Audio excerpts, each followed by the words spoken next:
There we go. Okay. So let's go ahead and get started. Welcome everybody to the AACE Central Savannah River Section January 2025 section meeting. We have a great speaker for you tonight. His name is John Hollmann. He is a lead author of AACE International's TCM framework back in 2006, and author of Project Risk Quantification 2016.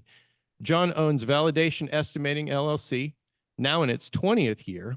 He works with capital program managers and project leaders in a variety of industries to improve their cost engineering practices. Mr. Hollmann is a frequent speaker and has written many papers. John, we are so grateful that you're here tonight with us. You've spoken here in the past. Take it away, John. John Hollmann. Thanks. Thank you for inviting me. I just want to make sure everybody can see the Central Savannah River slide. Is that showing up on everybody's screen? Yep. Okay. Well, he's on mine anyway. And now do you see the title slide for the Yes. paper? Okay. So if you could see my face, I would hold up my books that I just got, was released yesterday. As a shameless plug, I have written a book called Project Risk Quantification, Volume 2. After that, I will not do any more sales pitches. So the presentation today is on owner's costs. And for those of you in estimating for owner firms, you know what I'm talking about. But for whatever reason at AACE, in our documents, we did not have a definition of that or really many papers on the topic at all. But what I found in my own experience in estimating is there's great interest in it, particularly in owner organizations. How do you structure it? What do you include? And so forth. So we decided to develop a recommended practice to cover the basics of what it is, how do you structure those costs, what's included, and so forth. And then later, we're hoping other estimators pick up the ball and develop some more papers on data, metrics, estimating methods, and so forth. So right now, the number for the RP is CE 105, which means that it has not been blessed by the technical board yet. We just completed the first phase review at the end of the year, and it's on my plate to disposition a comment. So by March, you should see a draft RP with a true RP number. So introduction, you already had a little introduction to myself. I just want to point out that I have been very active in AACE International for a long time. I was on the technical board. I was on the full board of directors for a while. I led development of the Decision and Risk Management Professional exam originally back in 2012 to 2017. And I am obsessive about helping with RPs. My name appears on over 70 of them, and I have been the lead author of probably 25 or so. So this is kind of a way of life for me. I'm glad to do it, and I'm really glad to present on these topics. So the outline I have for the next 35, 40 minutes is shown. I'm going to do some introduction. We're going to talk about owner's cost and project management teams and the definitions that we're proposing for those. And then we'll talk a little bit about what estimators need to consider when they're estimating those accounts. And then we'll show you some snapshots of the owner's cost code of accounts, which is probably the main element of the RP of interest to most people. And then lastly, I'm going to just give you a taste of some owner cost metrics using some data that's available from papers and so forth, just to show you how this might be useful to you in your owner estimates. If you guys are working for contractors, if you're supporting the owner in an agency kind of perspective, you may need to do these estimates yourself. Lastly, we'll have a few conclusions. So, introduction. First, I wanted to mention about recommended practices. I always like to encourage the local sections and various members and anybody that likes to write to get involved in developing recommended practices. These are done under the auspices of the technical committees, which do their business online at the AAC website and the communities. So please, everybody should join one or more of the communities of interest to them. Pay attention to what's going on there. And if you see something of interest that comes up, raise your hand, get involved. Don't be shy. That's actually how I got involved in AACE 35, 40 years ago. And it's been phenomenal help to my whole career from start to finish. Without AACE, I wouldn't be anywhere close to how much I'm enjoying my life right now. So any AAC can be a great way to get involved and to become an expert and to be recognized for what you can do. And so that's what happened here. Typically, these RPs, the seed of the RP is usually a high quality paper that a member has done and presented at the annual meeting.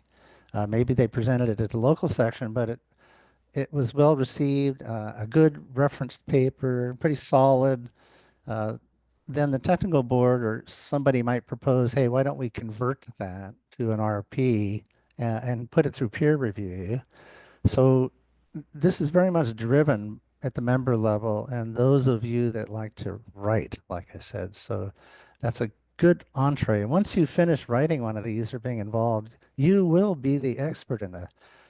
You don't need to be the expert to get started, but by the time you help develop an RP, you're going to be one of the experts in that particular field when you're done. So in this particular case, for this RP, it came about from a group of Canadian hydropower companies.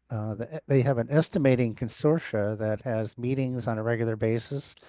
They compare notes on their hydropower work, non-confidential stuff.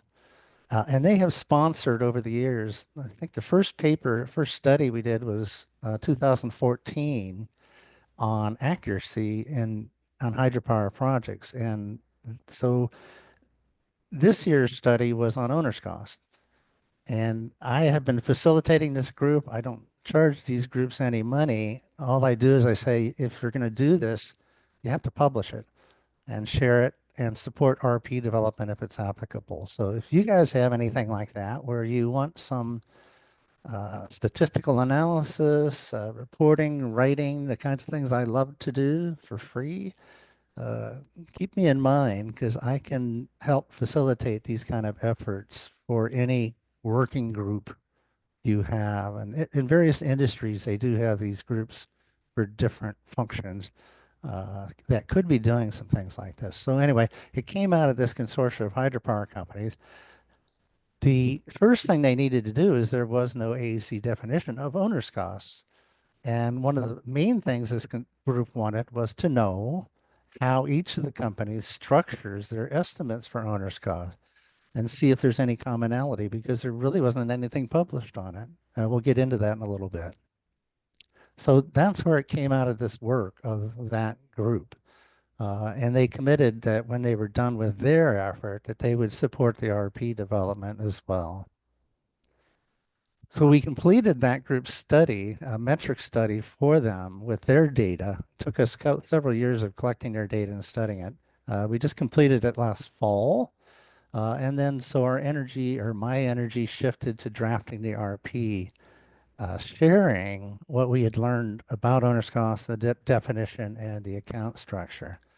So in order to develop any RP, the first thing you got to do is, define the scope, but then you need to review the literature. The AACE virtual library contains hundreds or not thousands of papers going back to the 1950s. Make sure that you can use all that old material. 9 times out of 10, you'll find that a lot of what you want is already there. It's been done before. We don't need to reinvent the wheel. So we did the literature review, and in this case, didn't find much. Then drafted the RP, posted it for review in the communities, and the first round review was just closed a couple of weeks ago. You will have an opportunity to review and comment. in the next round of review, which will likely start in March after I disposition the comments from the first round. So having that little background, let's talk about owner's costs. If you're in an owner organization or working with owners, you know that cost estimates always include some activities and scope that is the owner responsibility. Often people get obsessed by contracts and what contracting and construction are doing and so forth, but in reality, probably 15–20% of the project cost is work that the owner will do, usually in an indirect uh, uh, position, not so much the construction per se, but in terms of management, the owner costs might be about 15%. We're going to show you some metrics later. When we talk about owner's costs, we're not talking about the fact that the owner owns the asset. Now, in the end of the day, the owner is responsible for the entire capital investment. So some people could argue, well, the owner's cost is everything, right? And it's like, well, that's not really what we're trying to talk about. The other thing we're not talking about is owners that do their own construction. And for small projects, it is not uncommon to find the owner doing quite a bit of the work using their maintenance staff or anybody they have around to do these small projects. So on those small projects, you'll find that a lot of the direct costs construction is done by the owner, but that's again not what we're getting at. What we call owner's cost is really the consistent part from project to project of what owners do. 9 times out of 10, contractors don't do the management of the overall project. Generally, a project should have an owner project control representative. They are probably going to have an owner engineer overseeing the engineering. You're going to have procurement, contracting, legal, all of those supervisory and indirect functions kind of keeping on top of any contractors that they've hired. So every project out there has a core owner team or equivalent, and they also have various functional support like legal and things that come into play as needed. So that's the common element of owner's cost, and that's what this RP is about. Now, owner's cost is a cost account is an element of what we would call organizational breakdown. This is not about a function uh, or a construction trade or whatever. This is if you broke down who is doing what. So if you had an organizational breakdown, you'd say, well, the owner, here's what the owner's doing. Another section for what the contractor A is doing, contractor B, and so forth. The last point on the slide is that AACE, we do have a recommended practice on project code of accounts that I worked with Greg Silak. And I'm getting very old. It's 26 years ago, Greg and I worked on this up in Canada. But that code of accounts recognizes that there is such a thing as an owner breakdown, but it doesn't provide any real definition. So we had a gap. We didn't really have the owner's cost structure for in an RP. So typically the term owner's cost it's very common and you'll hear it, particularly in own organizations. It's used in engineering construction, most industries I've come across. And again, there's a lot of commonalities in the account structure we discovered. We weren't sure, but when we collected actual structures from different parties, we found that they were all more or less similar, if not quite the same. There's some differences between industries. What you find is something like pharmaceuticals or nuclear, and they have a few different disciplines that may be involved. But by and large, with a few footnotes, it works for all industries. And we can highlight what those minor exceptions are. One thing I find working with in any particular function, and estimators too, is they tend to think their industry is unique. Call that uniqueness bias. But when you really look into these things, what I found in my career is nothing that we do as cost engineers and project controls is different. I have worked in virtually every industry from like you guys in plutonium to solar, to rail transport, to power pipelines, transmission. I've worked in them all. And as I've evolved in my career, I've gotten it's very easy to see how things translate from one to the other. So as younger folks out there, develop your career, don't close off the opportunity of working in one industry versus another. Might be a little challenging, but after 6 months moving into a new industry, I guarantee that you will be up to speed and fit right in. That if you're in engineering construction, we all do the same things, and there really is nothing unique out there. Uh, so getting back to code of accounts, what you'll find is all of the published code of accounts, one of them being the ICMS, which is the International Cost Management Standard, which came out about 10 years ago. All of the world's professional associations got together and came up with a consensus structure. There's also a Royal Institute of Chartered Surveyors, or RICS, rules of measurement document, mainly covers the UK world, or the former colonies of Britain. They also have a structured code of accounts very similar to ICMS. The thing about those is that they are all pretty much trade and discipline focused and really don't speak to organizational breakdown at all.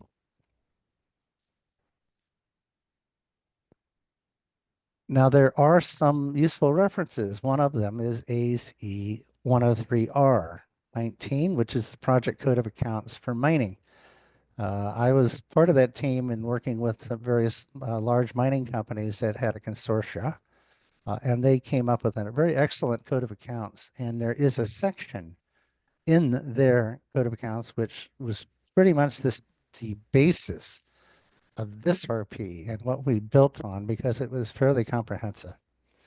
The other good reference is NORSOC. This is a Norwegian standard cost coding system.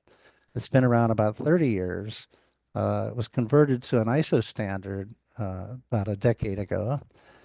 But that is specific to oil and gas production. It wasn't quite as detailed for owners, but they do have a part that covered project management teams, which is a big part of owner's costs. So that was also a very useful reference. So those are the two core published code of accounts that are most used to us here.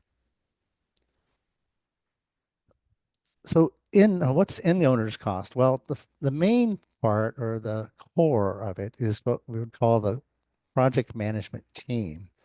And I guess you guys probably down there in South Carolina love acronyms and a nuclear project. So the project management team, we call it PMT. The owner project management team oversees the interest of the owner, and they manage all the owner activities, and they oversee the activities of the contractors that are involved. And every major project has at least an owner project manager, and then almost always is supported by a number of core team specialists for project controls, construction management, procurement, contracting, quality, and business and operations involvement, and all of that.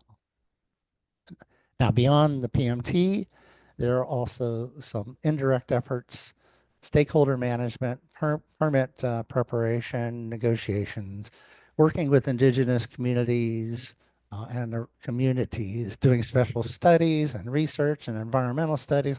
All of those are little minor tasks and contracts and so forth that the owner pays for and may do on their own right. Now, going beyond that, like I said, some owners actually get involved in the direct work. Many projects, the owner will purchase the major equipment. It may be very specialized for their company, and they have relationships with the supplier. So the owner will buy the equipment, or they will direct the contractor to buy it using their paper. So as you start getting into direct work, that's where this gets a little fuzzy about what is owner and what is contractor. But in general, we have a code of accounts in this RP that tries to distinguish between that, so we can be very clear what's included, what's not included. And for the hydropower people that I worked with in Canada, that's a very the situation up there is almost all of those utilities buy their own generators and work directly with the suppliers. So it was kind of a unique place up there where they pretty much take ownership of the major equipment. Contractors don't really have anything to do with their direct their generators.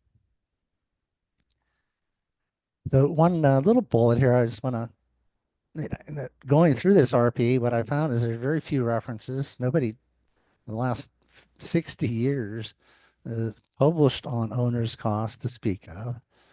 There was only one AAC transaction paper on project management teams, a very excellent paper done by a benchmarking group in upstream offshore oil world, and that was about it.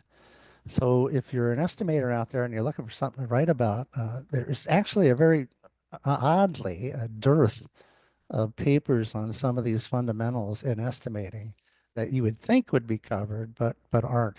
So if you really go back, look at the virtual library, and put in some key topics in the search cell, you're going to find there's some holes that any one of you in this room could probably help fill. So what is owner's cost? Well, in the italicized words at the top of the slide, this is the proposed definition. It will change because I know there's been a number of comments that we received to edit this definition, but I think it's close. So the wording here is owner's cost is the cost of indirect project scope of work activities and items that a prudent owner would typically be responsible for performing or acquiring. It's part of project code of account development. It's an element of organizational breakdown as opposed to contractor's cost. And in that sentence, there's always a few keywords that set this apart. The words indirect and typical is meant to exclude self-performed detailed engineering construction and excludes owner-procured equipment. The word prudent means that owners should take responsibility for the things that are in this list. They may not. So that's always a little awkward when you get an owner who really doesn't have any people and is contracting everything and using contractor as their whole agent.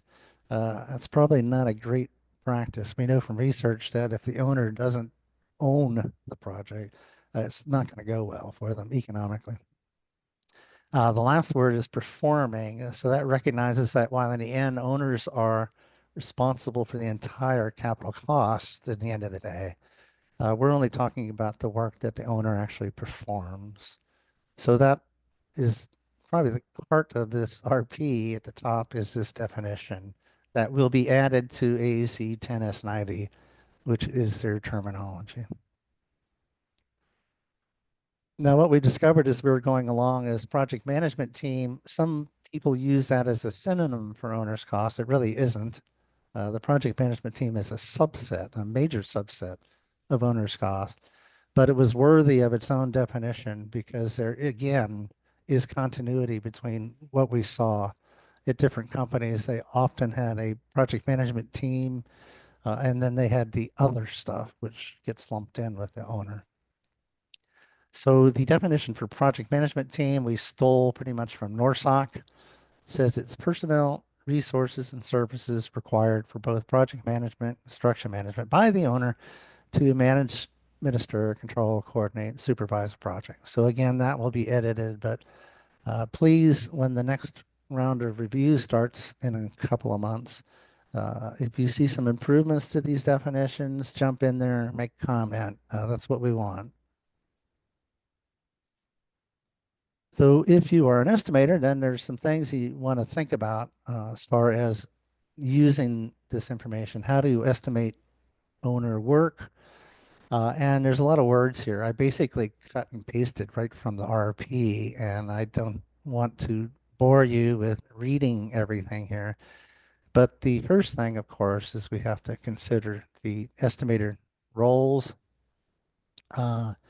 Usually the engineering and construction contractor is going to prepare most of the estimate for the direct costs. There should be somebody on the owner side that's going to estimate the owner's costs. I often find that owner project controls are talk a good game, but they're not really very good at what they do. So they're expecting the contractor to do all this great work. But when you look at the owner's cost estimate, it's kind of factored, not very consistent. The quality isn't high. So owners need to take responsibility for this, take it seriously. They need to manage the owner activities. That's another thing I find is that they don't status the progress of the owner's own work. They're, always pestering the contractor. But when you look back at the owner's task and the owner's responsibilities and work, they don't really do a very good job of earned value and project management and so forth. So anyway, to do this properly, you need to have expertise and at least somebody assigned to estimate the uh, owner's cost, get the information that's needed to do the estimate. So you need owner estimator. Estimating methods, it's going to align pretty much with AAC classification. So class 5, conceptual, probably going to be factored. And then as you move forward to, by the time you get to class 3, which is the typical sanction in the for-profit world, the owner's cost should be at a level of detail that's adequate to support project control and to progress the work against. That's, like I said, where owners tend to fall down is they often use factoring right up to the end, and they don't really have a control account that they can rely on. The other thing I find with owners is that the estimator may not talk to the various functions that are supporting the project. So they don't talk to legal, they don't talk to permitting, and they just use some factor they have in a book. And then when the lawyer finds out there's no money for them, they get mad. So in estimating the owner's cost, you need to talk to the various functions and whoever's going to be doing work and get their input, help them along because they're not estimators. And so we need to assist them and wire that into our estimate. Then have to worry about staffing. The main concern for owners is getting these people on the project management team. Who are they going to be? And how long are they going to be on the project? Usually the heart of the PMT estimate is a list of people from different functions, and month by month, when are they going to be assigned to the project? It's usually not an activity-based estimate for the most part. It's a time-dependent kind of, you're assigned to the project, you're going to work on such and such for 2 months, and that's the way the estimates usually look. The other thing you'll find is it varies by phase. Most projects nowadays work under a phase gate system, and which is pretty standard and aligns with the AAC classification numbers. So each phase is going to have different activities, and the core team will be different. As you go from phase to phase, additional people and functions will get involved. So you need to have an estimate for the owner's cost for each phase. So you're going to have a phased estimate, if you will, until you get to sanction. And at that point, that will be the majority of the cost will be class 3 and onward. Another trick problem for owner's cost estimating is there's a lot of variability on how things that are outside of the core project team are paid for. So what you'll find is a lot of companies expensing things like the cost accounting for a project that may be covered under overhead somewhere or expense. The same thing with legal. They may not actually directly charge to the project. So you have to do the estimate that applies to your project. So whatever your accounting procedure is, or you have to address that. But just keep in mind what's happening there is you're expecting to get input from these groups. You're not seeing the money. So a lot of owners' costs, a huge chunk of the money is an account called corporate overhead or some sort of a suspense account or indirect account. Very hard to manage it. Historically speaking, it's kind of useless because you have no idea what that bucket of money covers. So the general recommendation, just like everything in project controls, is to get the detail that you can. But anyway, you're going to find that some things are expensed where another company charges it direct. Then we get to the supply chain. Generally, owner's costs, like I said, will exclude the direct field materials, but owners will actually buy it in a lot of cases. So there will be an owner procurement person or parties or people direct charging. That would be on the project management team, but the actual cost of the equipment itself is not included. And then moving through the project, then we get construction and fabrication. Often, like I said, owners get involved. Sometimes the operations people who are standing down while the construction is going on may do some tasks like fire watch and so forth. So that's not really owner's cost. So just have to make sure you're clear on what's in and what's out.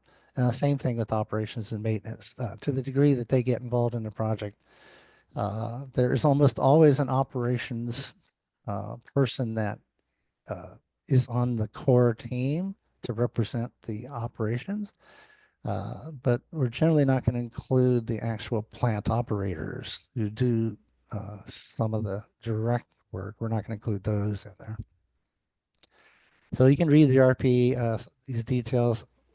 Like I said, we have gotten comments, and these will probably be edited and expanded upon as we go forward. Please review and comment on it as it goes into the next phase. So then we get to the code of accounts, which, like I said, is probably of most interest to estimators. To support the RP, I collected code of accounts from various people I knew in AACE that are glad to share these kind of things. We gathered the code of accounts, and then using the references like 103R and NORSOC, came up with an initial draft of a breakdown, and that is included in the RP. And if we have time at the end, I will get out of the slides, pull up the RP, and show you that structure if you'd like. So this slide is just a sample. The Code of Account Appendix is 3 pages, single-spaced lines. It's up to 4 levels. Not every major account carries it to 4 levels, but at least for the project management team, which is very important, it does go to a 4th level. Now we know it's going to be hard to get everybody to agree on the exact words and acronyms and semantics, but I think what we find is everybody agrees these general functions are owner responsibilities. So on the far right is just zooming in a snapshot of a piece of the project management team. So we have some people from the owner side, and then later there's people from the contractor side. And I think we pretty robust list there. Now you can see the PMT is just the first line in level 1. Under that, we have things like special studies, corporate overheads, legal, permitting, IT, insurance, taxes, on and on. So there's going to be lots of food for people to comment on and decide what we should include in here. We don't want to get go totally crazy with detail, but to the extent that it's helpful, we will. No, we don't intend this guideline to be a standard. It's not going to be a standard. It's simply a guideline, a starting point you can build from. We don't want people cutting and pasting it, and, blaming AACE if they have a crappy code of account. But like everything at AACE, we call them recommended practices. We do not call them standards because they are really not up to that quality of review that you would expect of an international standard. So, like I said, at the end here, we'll pull up the actual accounts if you're interested. Finally, while the RP doesn't cover cost metrics, I thought I'd give you a little taste of what's out there. So what I'm going to show you is some snapshots from 2 AACE papers. One of them is in progress. The first one is from the Canadian group that I'm supporting. The second one is from that upstream oil paper that was done by the benchmarking firm, the Performance Forum, which I think is part of Turner and Townsend. So those are the only two metrics sources that were available that will be in the public domain. And I'm sharing a couple of slides just to trigger thinking and why owner's cost is important, some features about it that might be interesting to you. I'd really like to see more data. I think everybody agrees there's most papers are kind of BS out there. A lot of people talking about the good things that they're doing, which is great. But very few papers people are willing to share their metrics, their data, their quantitative stuff. So if you can get approval, if you have such data back in the library, be great if you could get approval to share some of it after you strip out the confidential parts. So this first slide comes from the paper we are going to present in June in Anaheim on hydropower, which includes probably 10 or 12 statistical analyses like this.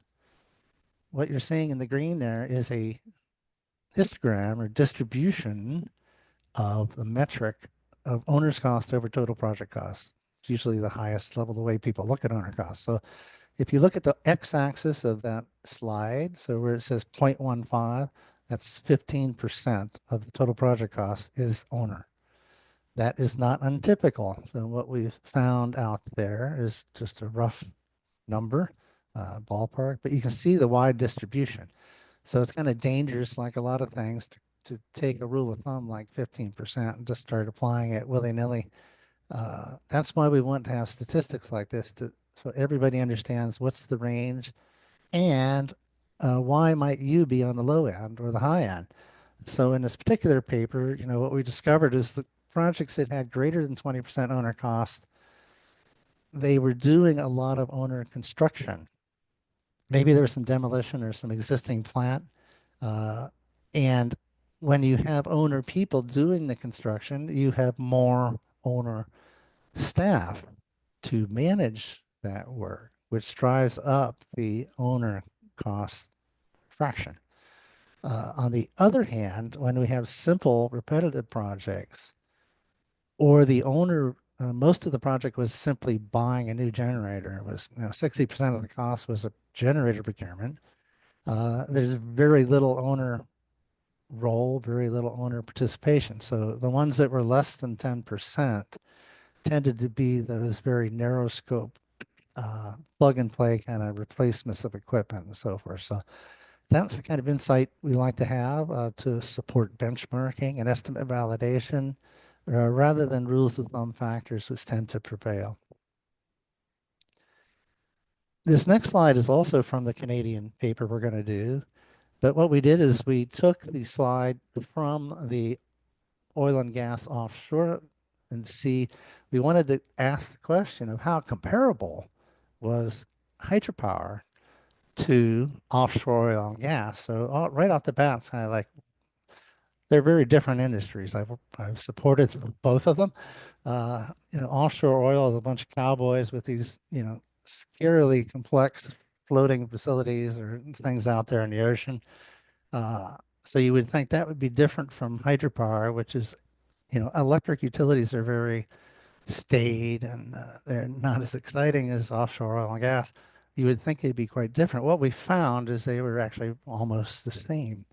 So when you looked at the project management team in terms of headcount uh, per dollar of capital spending, they pretty much had the same number. And you can see there for a small project, that was about 1.2 full-time equivalent people for every $10 million Canadian in your project. So if you had a Canadian project of 100 million, that means you would have a owner project management team headcount full-time equivalent of about 12. So a very quick way of coming up with a rough staffing. And there seems to be consistency between industries. But this is just, you can't make a conclusion from two industries and two papers. We need more input like this from our members. So I hope anyone's going to be going to Anaheim to come to our paper. I have a lot more to share on that.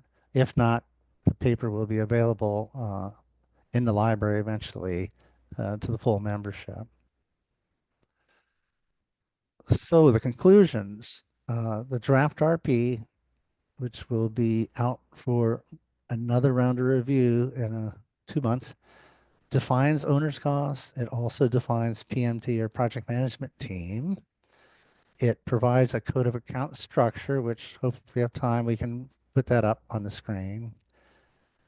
It discusses things that estimators consider. Things are going to run into complications in estimating money moving around, expense versus capital, so forth like that, uh, to give a little guideline for estimating and what to pay attention to. While a lot of people out there view the organizational breakdown as unique, what we found so far is that it's really not. There was a lot of continuity, and it is definitely worthy of having a guideline to support some consistency out there from company to company, team to team. And there, we found there was a great need for more cost metrics to help us understand how it might differ. So you guys are, I know a lot of projects down there from the nuclear arena. Be wonderful to see if your owner costs are more or less. I'm afraid it may be embarrassing for some to find out that maybe they're double or triple or half or something, but it'd be, if you can share, that would be useful. And then we can understand why. Why is a certain industry more or less than the other ones? So I think I spent my 40 minutes there. We can have some general questions if there are any. And then I could pull up the RP if you're interested in that. So Sam, or is anyone seeing any comments on the posted, or anyone wants to turn their mute switch off if you have questions?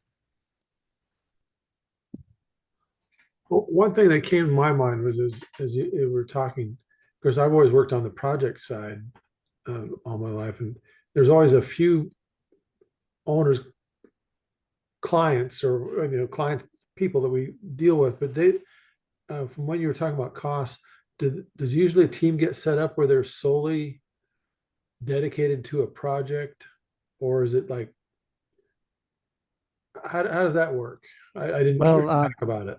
small projects are almost always shared resources. So if you go to a plant-based, which may apply to you guys there at Spanner River, everybody's working on 10 projects at the same time.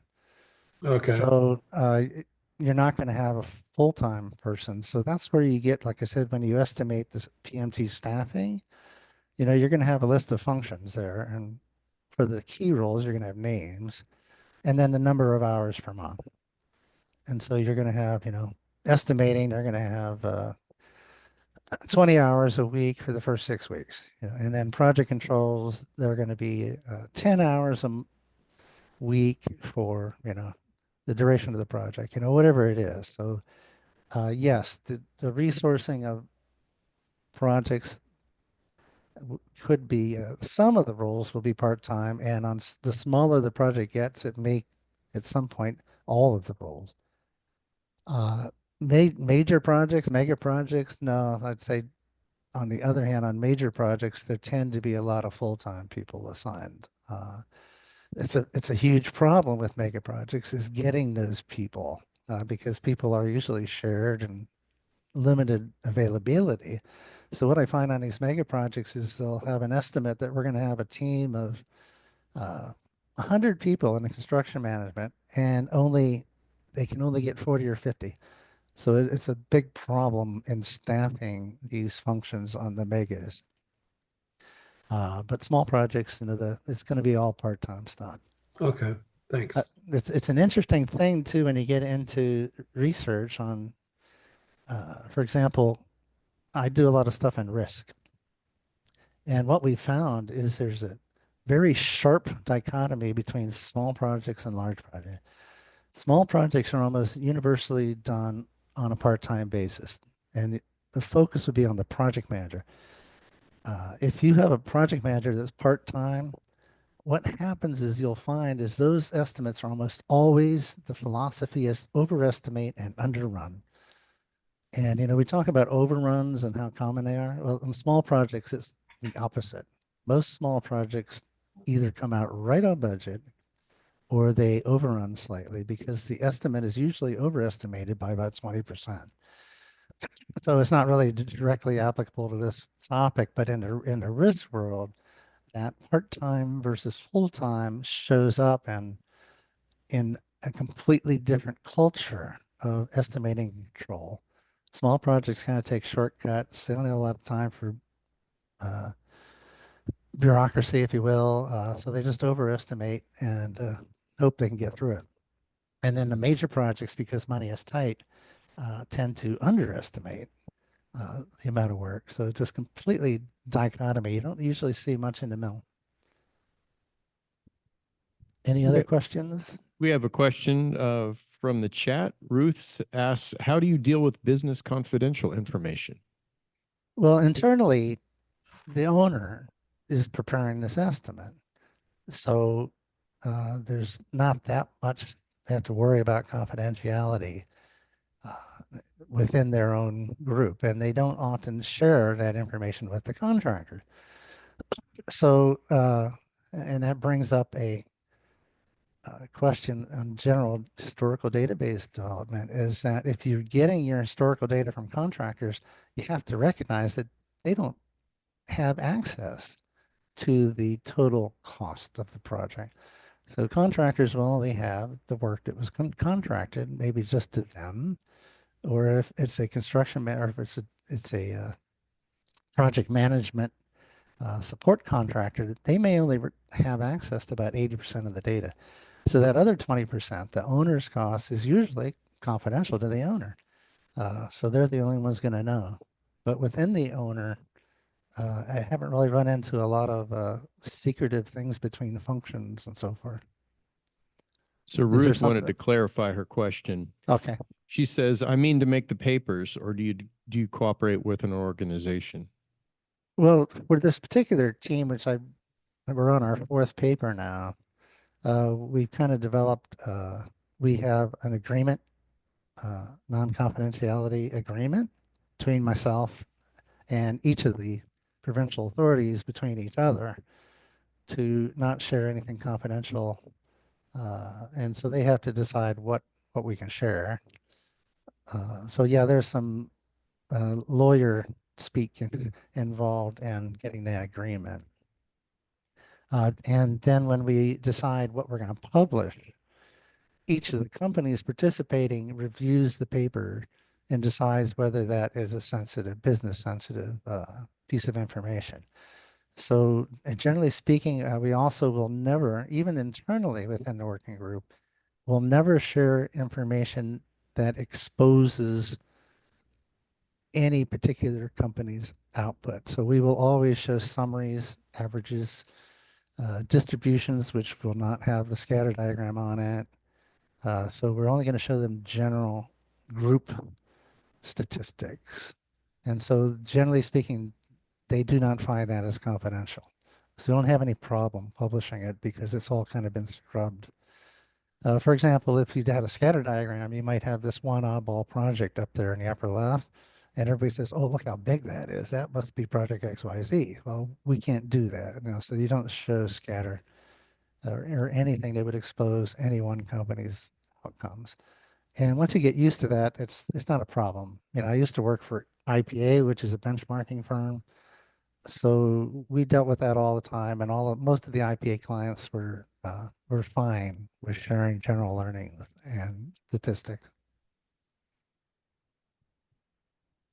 Andrea wanted to make a comment. The challenge of owner cost in oil company is the size of PMT not significant different for small/medium, less than US dollars 100 million, compared to major, more than US dollars 100 million. Well, if I go back to the performance forum study, which was of the majors in offshore oil and gas, I'm not going to name the companies, but you know them.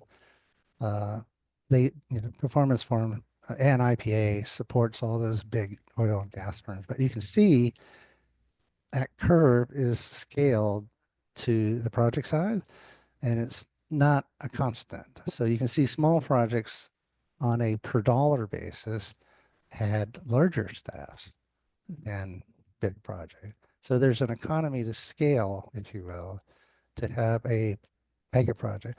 Now, what that graph doesn't show is their study went up to the billions.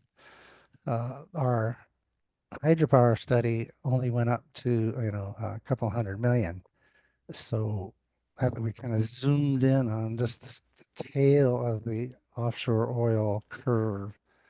But anyway, small projects actually have more people per dollar than large projects.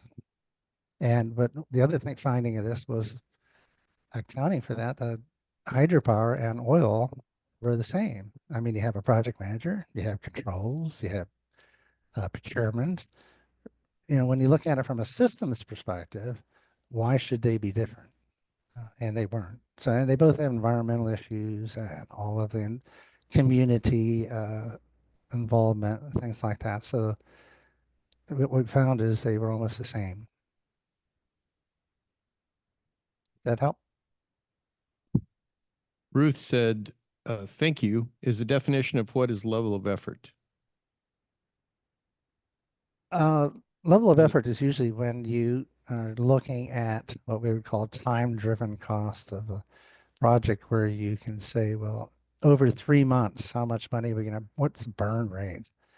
And level of effort are team members that just hang around. They're on the project all the time, even if it's part-time. So we just need to know that that person is assigned for 3 months at so many hours per month.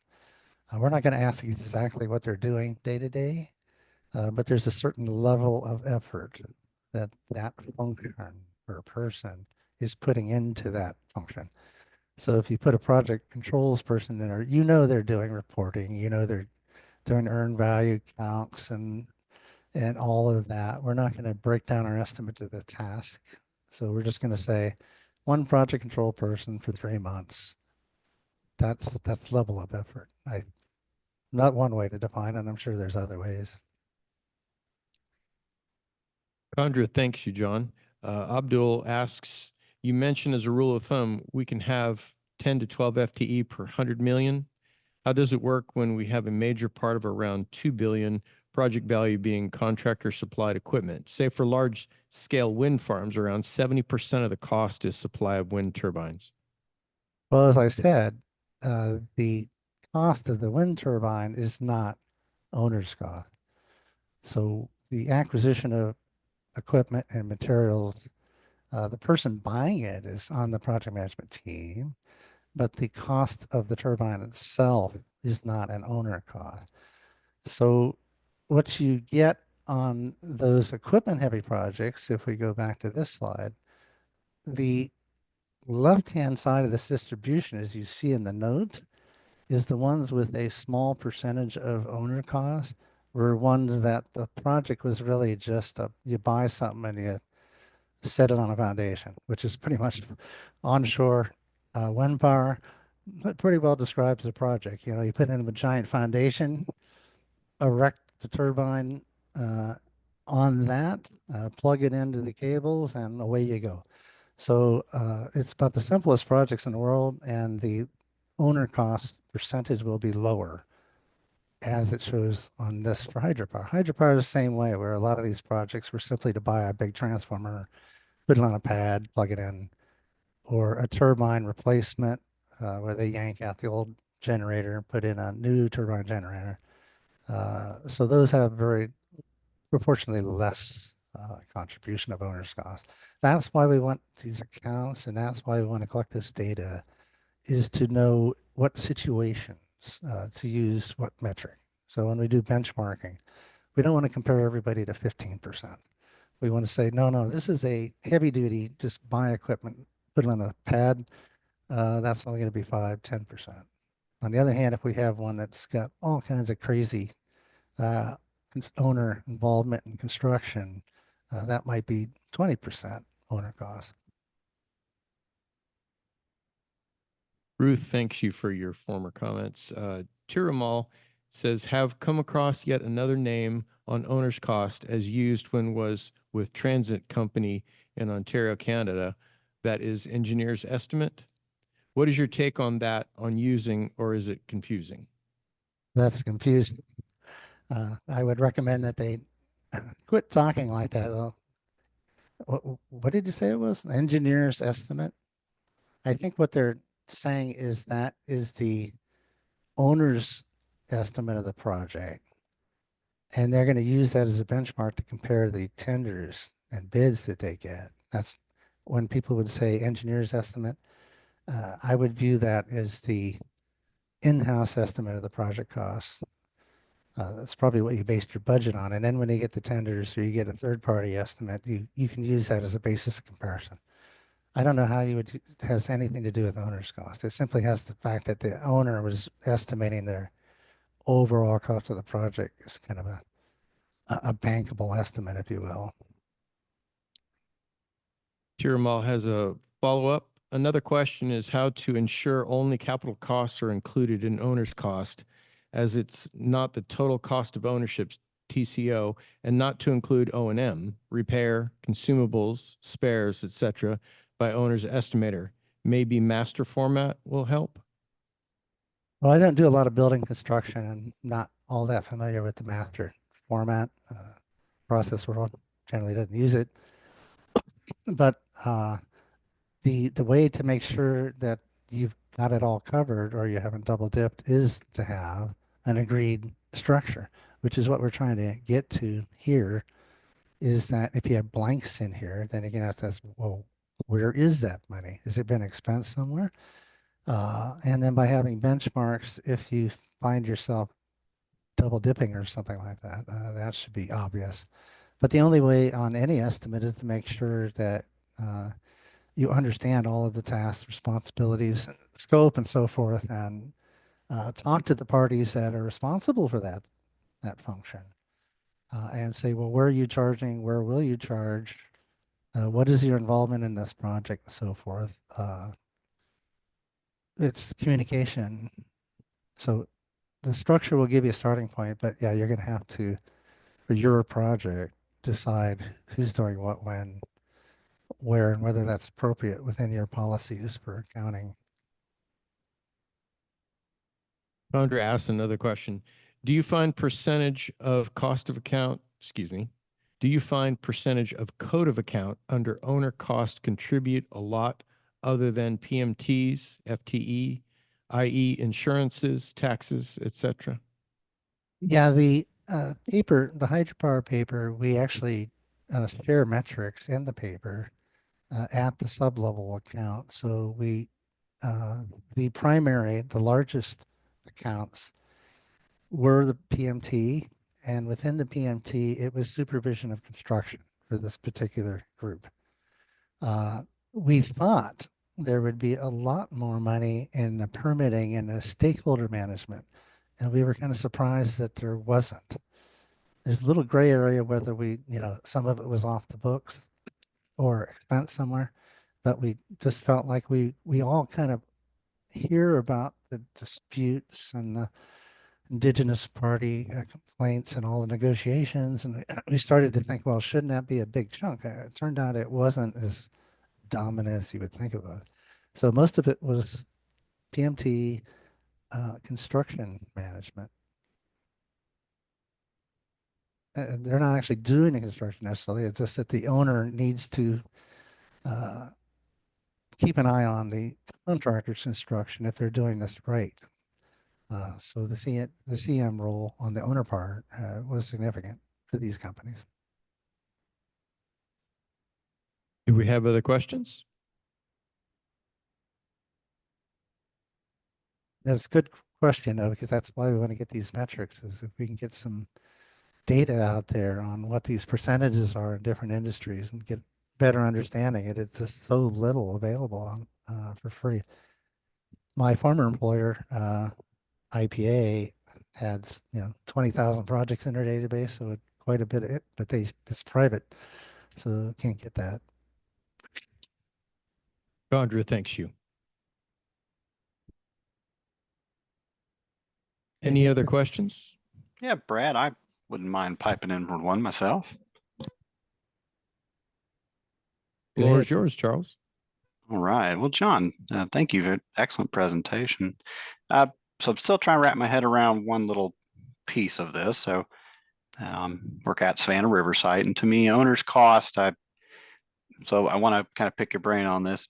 Is the idea of the owner more relative to the contracting hierarchy, or is the intent to be the prime contractor is the owner? You know, as opposed to us, where the Fed, I would typically, well, that's kind of the owner, right? We're here at their behest, you know, performing their projects, but we would be the prime contractor, having subcontractors perhaps working for us, or even self-performing. So are we the owner, or is the Fed the owner in this scenario? Well, like so much in the nuclear arena, government nuclear, you're different. So you have to decide how you're going to capture your own owner costs and who's owner, who's not. You might have multi-tiers, like you said. The contractor may think they're the owner. Maybe you've just kind of farmed it out and it's kind of like turnkey. So who is the owner if the contractor is responsible for everything except for some very, very high level oversight?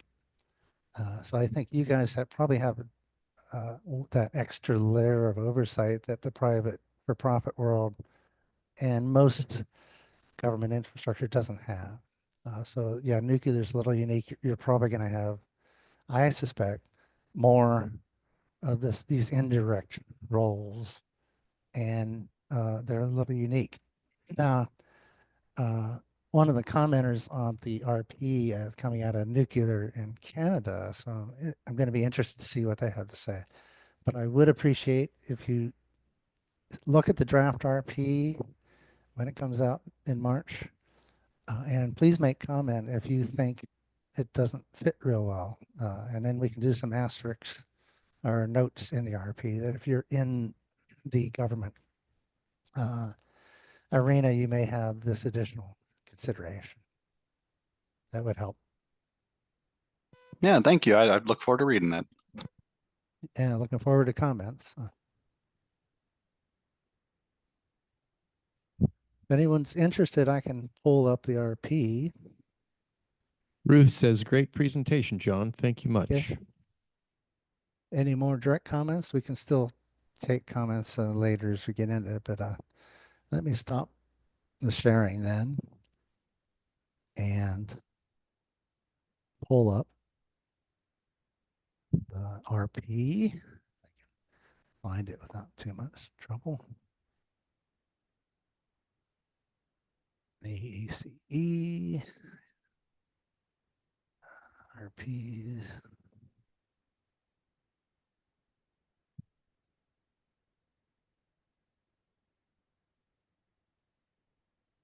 I am using a backup computer today because my dongle died yesterday. I'm afraid the RP may not be in this. Oh, here we go. Well, shoot, I don't have the RP on this computer. I apologize. Surprised I don't have a draft. So let me, one more thing I'm going to check.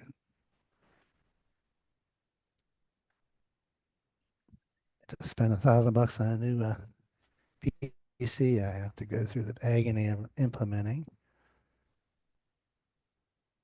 And shoot, I did not put it on my thumb drive. So I'm going to have to apologize that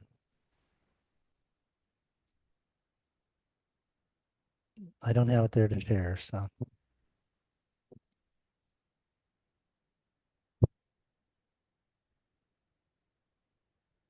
Well, it was a great presentation, John. We appreciate all the work that you put into and answering everybody's questions and to preparing it was about time to do that RP. It's only been 60 years, right? yeah, long time. So yeah, I appreciate you guys giving me the time. And like I said, I really would like you to comments on the RP. Unfortunately, we find we don't get as many comments as we should. There have been some RPs got posted we thought be very interesting, and you get 2 or 3 comments. It's not a good feeling. It makes it easy for the author; they don't have to respond, but it doesn't give you a good feeling about the quality of the RP. So the more comments, the better.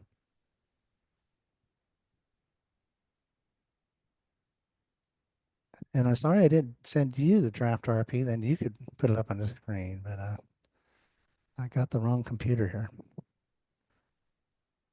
Any Oh, last well. questions or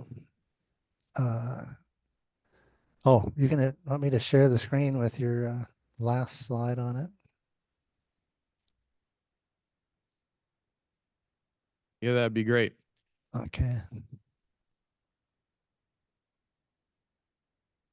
So just in conclusion, I wanted to thank you, John, so much again for your presentation. I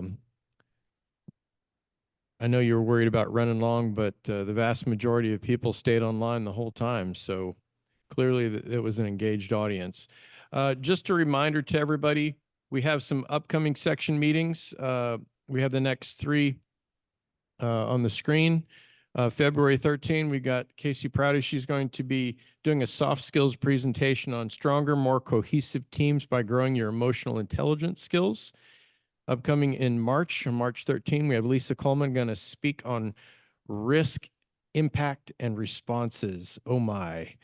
April 17, Roger Duke will be speaking on opportunity knocks, focus on positive risks, and elevate performance. We have a direct email campaign. So if you are in attendance tonight, we will add you to our distribution. If at any point you do not want to see our emails, please just reply back. We'll remove you from the list.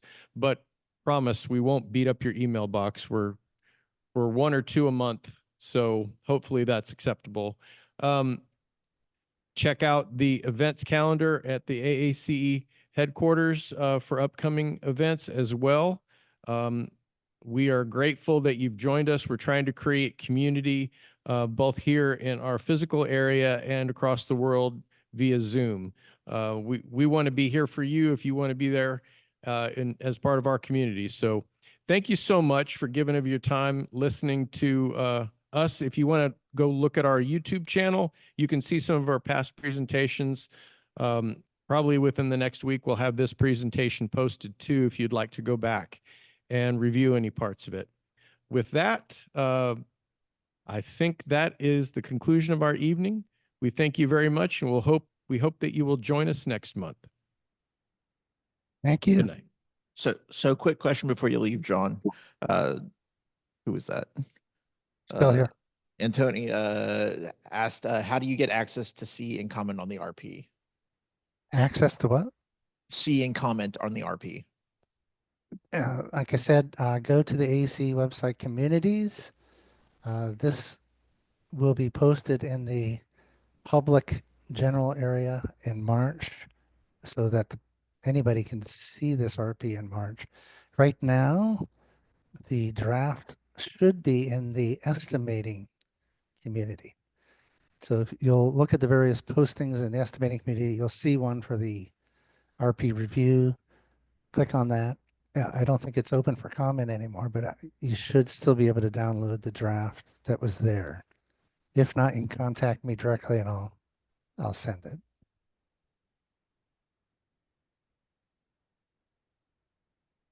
Still there? Yep. We have a Okay. bunch of thanks coming in on the comments. Everybody seemed to really appreciate your presentation, and many thanks. Okay, thank you. I'm going to